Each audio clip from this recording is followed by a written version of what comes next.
Verisa did not like waiting. Most people thought the elves had the patience of glaciers, but younger ones, such as herself, just a year out of her apprenticeship in the Rangers, were very much like humans in that one regard. She had been waiting 3 days for this wizard she was supposed to escort to one of the eastern ports serving the Great Sea. For the most part, she respected wizards as much as any elf respected a human, but this one had earned nothing but her ire. Verisa wanted to join her sisters and brothers, help hunt down each and every remaining orc still fighting, and send the murderous beasts to their well-deserved deaths. The ranger had not expected her first major assignment to be playing nursemaid to some doddering and clearly forgetful old mage. 1 more hour, she muttered. 1 more hour, and then I leave. Her sleek chestnut brown, elven mare snorted ever so slightly. Generations of breeding had created an animal far superior to its mundane cousins, or so Verisa's people believed. The mare was in tune with her rider, and what would have seemed to most nothing more than a simple grunt from the horse immediately sent the ranger to her feet, a long shaft already notched in her bow. Yet the woods around her spoke only of quiet, not treachery, and this deep within the Lordaeron Alliance, she could hardly expect an attack by either orcs or trolls.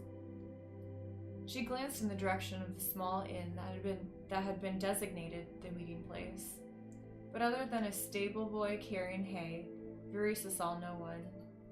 Still, the elf did not lower her bow. Her mount rarely made a sound, unless some trouble lurked nearby. Bandits, perhaps? Slowly, the ranger turned in a circle.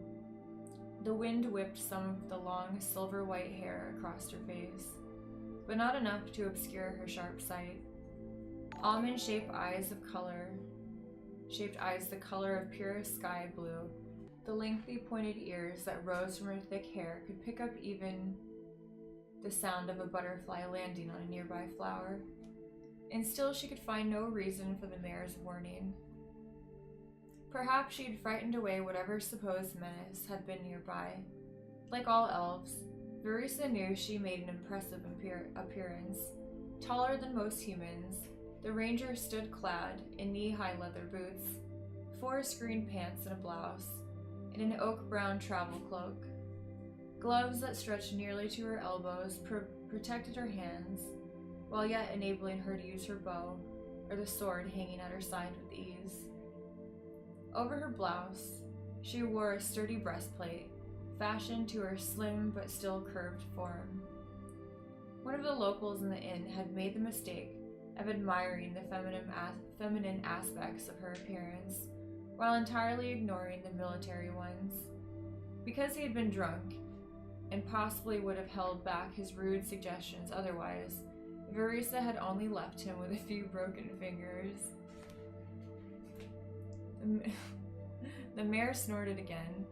The ranger glared at her mount, words of reprimand forming on her lips. "You would be Verisa Windrunner, I presume," a low, arresting voice on her blind side suddenly commented. She had the tip of the shaft directly at his throat before he could say more. Had Verisa let the arrow loose, it would have shot completely through the newcomer's neck, exiting through the other side. Curiously, he seemed unimpressed by this deadly act. The elf stared him up and down. Not an entirely unpleasant task, she had to admit, and realized that her sudden intruder could only be the wizard for whom she had been waiting. Certainly that would explain her mount's peculiar actions and her own inability to sense his presence before this. "You are Ronan?" the ranger finally asked. "Not what you're expecting?" he returned, with just the hint of a sardonic smile. She lowered the bow, relaxing slightly. "They said a wizard, that was all. Human. And they told me an elven ranger, nothing more." He gave her a glance that almost made Verisa raise the bow again. So we find ourselves even in this matter. Not quite. I've waited here for 3 days. 3 valuable days wasted. It couldn't be helped. Preparations needed to be made. The wizard said nothing more. Verisa gave up.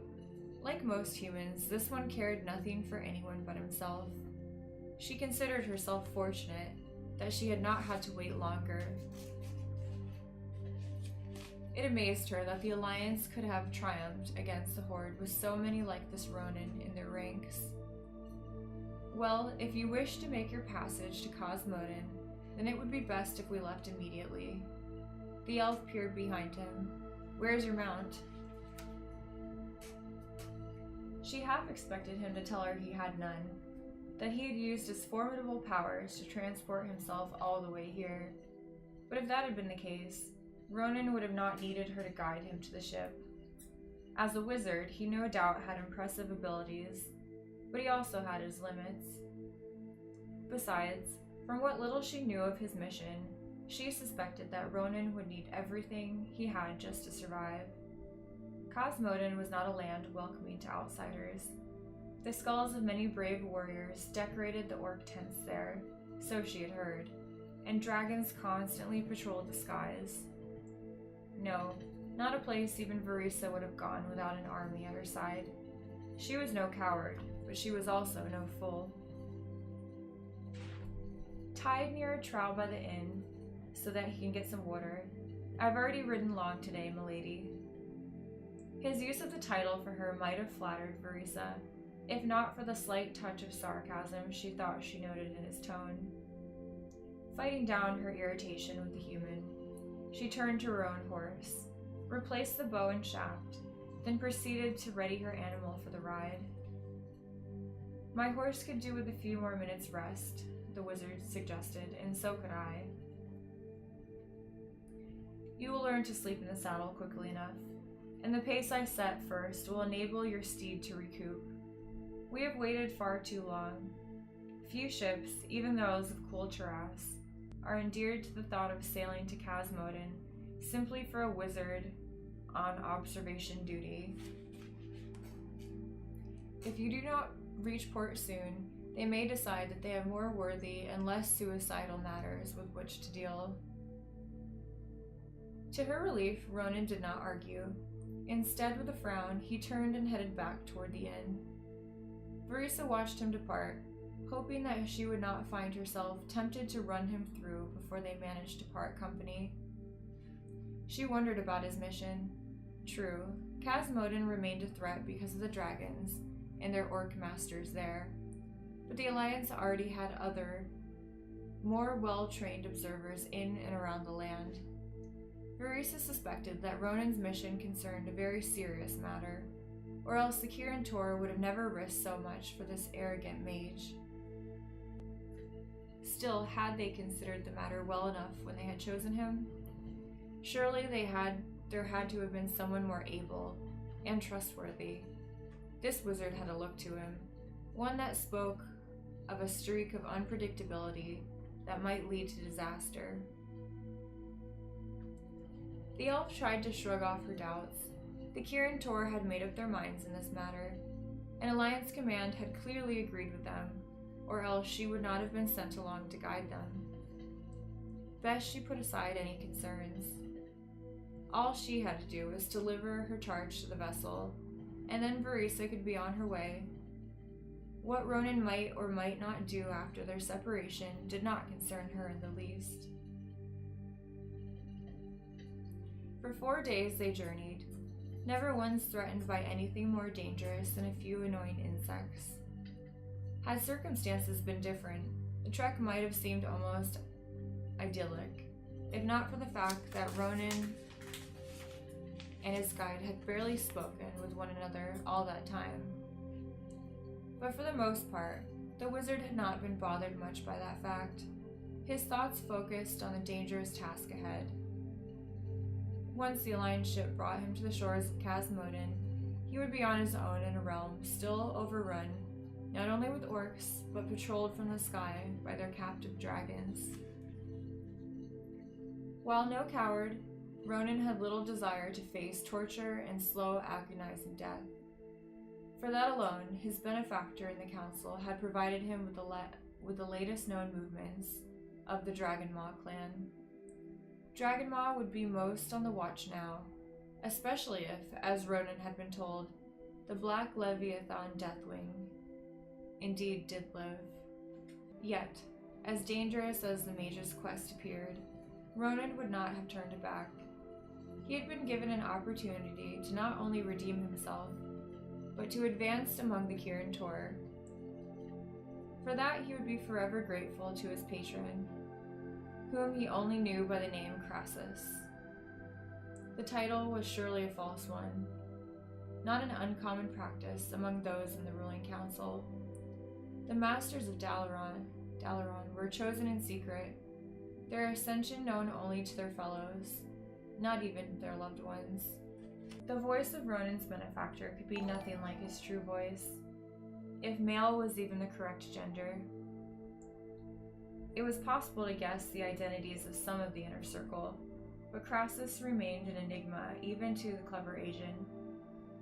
In truth, though, Ronan barely even cared about Crassus's identity anymore, only that through him the young wizard could achieve his own dreams. But those dreams would remain distant ones if he never made his ship. Leaning forward in the saddle, he asked, "How much farther to Hasek?" Without turning, Verisa blandly replied, 3 more days at least. Do not worry, our pace will now get us to the port on time." Ronan leaned back again. So much for their latest conversation, only the second of today. The only thing possibly worse than riding with an elf would have been traveling with one of the dour knights of the Silver Hand. Despite their ever-present courtesy, the paladins generally made it clear that they considered magic an occasional, necessary evil, one with which they would do without at all other times. The last one that Ronan had encountered had quite clearly indicated that he believed that, after death, the mage's soul would be condemned to the same pit of darkness shared by the mythical demons of old. This, no matter how pure Ronan's soul might have been otherwise. The late afternoon sun began to sink among the treetops, creating contrasting areas of brightness and dark shadow among the trees. Ronan had hoped to reach the edge of the woods before dark, but clearly they would not do so. For the first time, he ran through his mental maps, trying not only to place their present location, but verify what his companion had said about still making the ship. His delayed meeting with Verisa had been unavoidable, the product of trying to find necessary supplies and components. He had only hoped it would still not prove to jeopardize his entire mission, to free the Dragon Queen. An impossible, improbable quest to some, certain death to most. Yet even during the war, Ronan had proposed such. Clearly, if the Dragon Queen were freed, it would at the very least strip from the remaining orcs one of their greatest weapons. However, circumstance had never enabled such a monumental quest to come to fruition. Ronan knew most of the council hoped he would fail. To be rid of him would be to erase what they considered a black mark from the history of their order. This mission had a double edge to it. They would be astounded if he succeeded, but relieved if he failed. At least he could trust in Crassus. The wizard had first come to him, asking if his younger counterpart still believed he could do the impossible. Dragonmaw clan would forever retain its hold on Casimodan, unless aLilFoxz was free. And so long as the orcs there continued the work of the Horde, they remained a possible rallying point for those in the guarded enclaves. No one wanted the war renewed. The Alliance had enough strife within its own ranks to keep it busy. A brief rumble of thunder disturbed Ronan's contemplations. He looked up but saw only a few cottony clouds, Frowning, the fiery-haired spellcaster turned his gaze toward the elf, intending to ask her if she too had heard the thunder. A second, more menacing rumble set every muscle taut. At the same time, Verisa leapt at him, the ranger somehow having managed to turn in the saddle and push herself in his direction. A massive shadow covered their surroundings. The ranger and the wizard collided, the elf's armored weight shoving both off the back of Ronan's own mount. An ear-shattering roar shook the vicinity, and a force akin to a tornado ripped at the landscape. As the wizard struck the hard ground, through the shock of the pain he heard the brief whinny of his mount. A sound cut off the next moment. "Keep down," Verisa called, above the wind and roaring, "keep down." Ronan, though, twisted around so as to see the heavens, and saw instead a hellish sight. A dragon the color of raging fire filled the sky above. In its forepaws it held what remained of his horse, and his costly and carefully chosen supplies.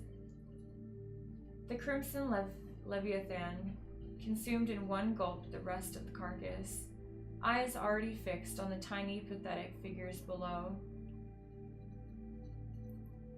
And seated atop the shoulders of the beast, a grotesque, greenish figure with tusks and a battle axe that looked nearly as large as the mage, barked orders in some harsh tongue and pointed directly at Ronan.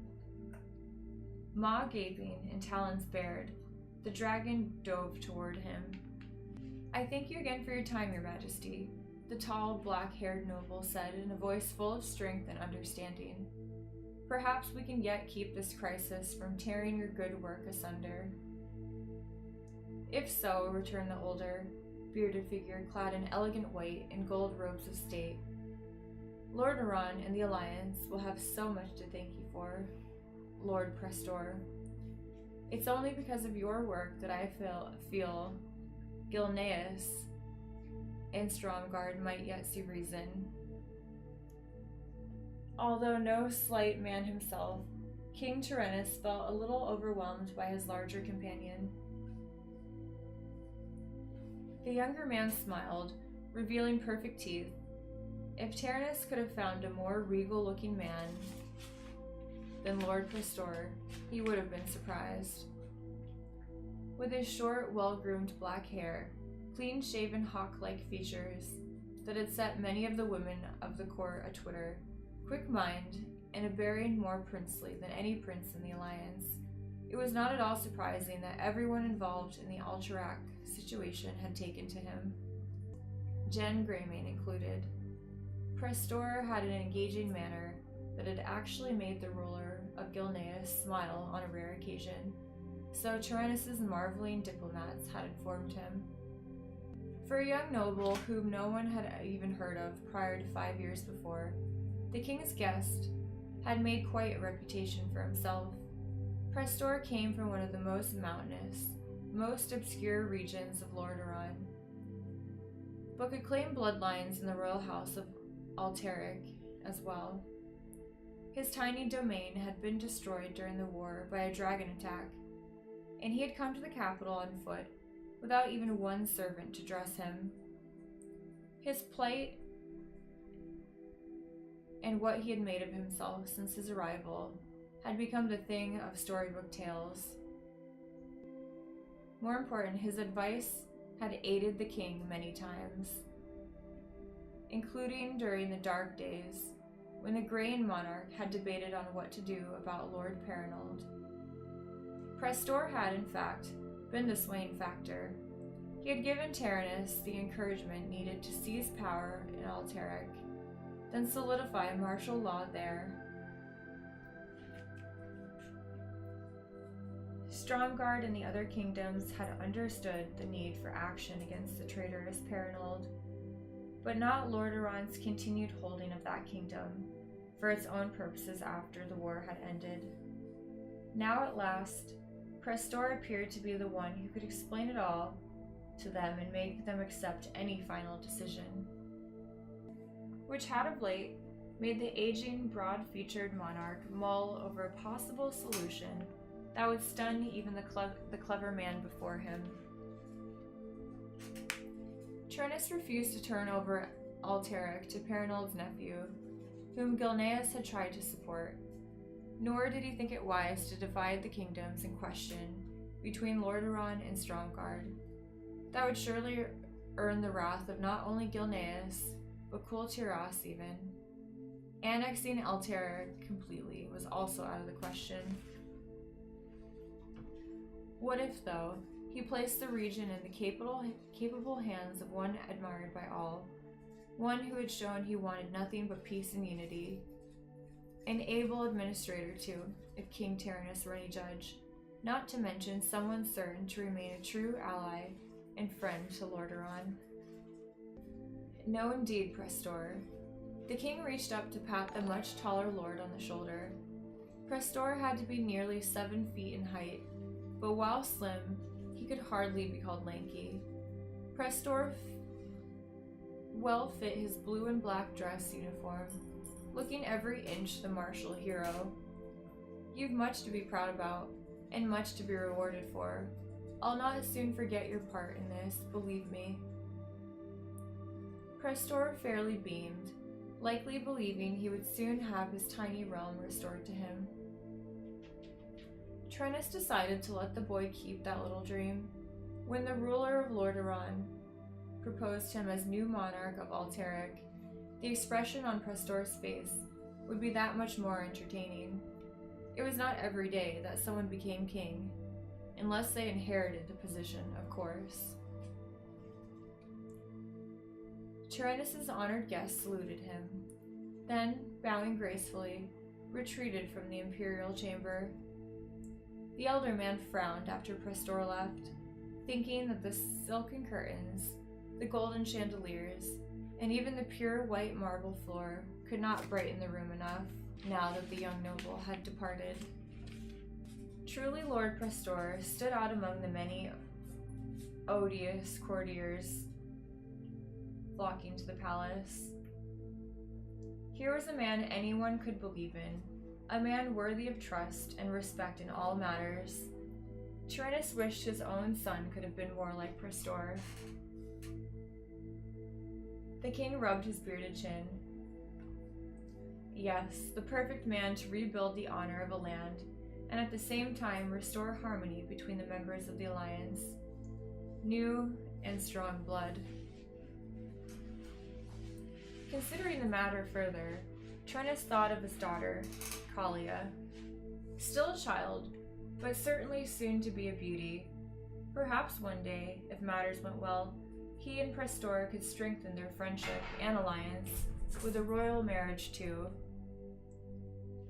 Yes, he would go talk to his advisors now, relate to them his royal opinion. Tyrannus felt certain that they would agree with him on this decision. He had met no one yet who disliked the young noble. King Prestor of Alterac. Tyrannus could just imagine the look on his friend's face when he learned the extent of his reward. You've the shadow of a smile on your face. Did someone die a horrible, grisly, bloody death? A venomous one? Spare me your witticisms, Kryl, Lord Prestor replied, as he shut the great iron door behind him.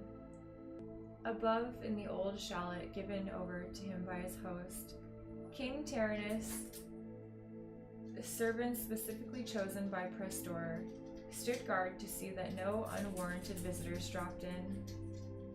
Their master had work to do, and even if none of the servants truly knew what went on in the chambers below ground, they had been made to know that it would be their lives if he was disturbed. Prestor expected no interruptions, and trusted that those lackeys would obey to the death. The spell upon them, a variation of the one that caused the king and his court to so admire the dashing refugee, allowed no room for second thoughts. He had honored its effectiveness quite well over time. Most humble apologies, O Prince of Duplicity, rasped the smaller, wiry figure before him. The tone in the other's voice held hints of mischief and madness, and an inhuman quality. Not surprising, as Prestor's companion was a goblin.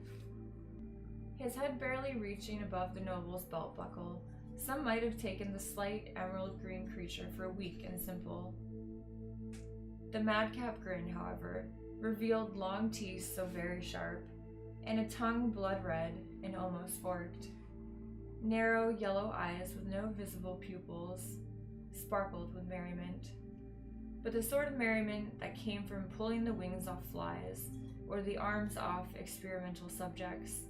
A ridge of dull brown fur rose up from behind the goblin's neck, finishing a wild crest above the creature's squat forehead. Still, there is a reason to celebrate. The lower chamber had once been used to house supplies. In those days, the coolness of the earth had kept wine rack after wine rack at just the right temperature. Now, however, thanks to a little engineering on the part of Kryl, the vast room felt as if it sat in the middle of a raging volcano. For Lord Prestor, it felt just like home. "Celebrate, O master of deceit?" Kryl giggled. Kryl giggled a lot, especially when foul work was afoot. The emerald creature's two chief passions were experimentation and mayhem, and whenever possible, he combined the two. The black half of the chamber was, in fact, filled with benches, flasks, powders, curious mechanisms, and macabre collections, all gathered by the goblins. Yes, celebrate, Kryl. Prestor's penetrating ebony eyes fixed unblinkingly on the goblin, who suddenly lost his smile in all semblance of mockery. "You wouldn't like to be around to join in that celebration, wouldn't you?" Or you would? "Yes, master." The uninformed noble took a moment to breathe in the stifling air. An expression of relief crossed his angular features. "Ah, how I miss it," his face hardened. "But I must wait. Go only when necessary, Kryl?" "As you say, master." The smile, now so very sinister, returned to Prestor's expression. "You're likely looking at the next king of Alteric, you know." The goblin bent his narrow but muscular body nearly to the ground. "All hail his royal majesty, King D." A clatter made both glance to the right. From a metal grate leading to an old ventilation shaft emerged a smaller goblin. Nimbly, the tiny figure pulled itself through the opening and rushed over to Kryl. The newcomer wore a friendishly amused look on his ugly face, a look that quickly faded under Prestor's intense gaze. The second goblin whispered something into Kryl's large, pointed ear. Kryl hissed, then dismissed the other creature with a negligent wave of the hand. The newcomer vanished back through the open gate. "What is it?"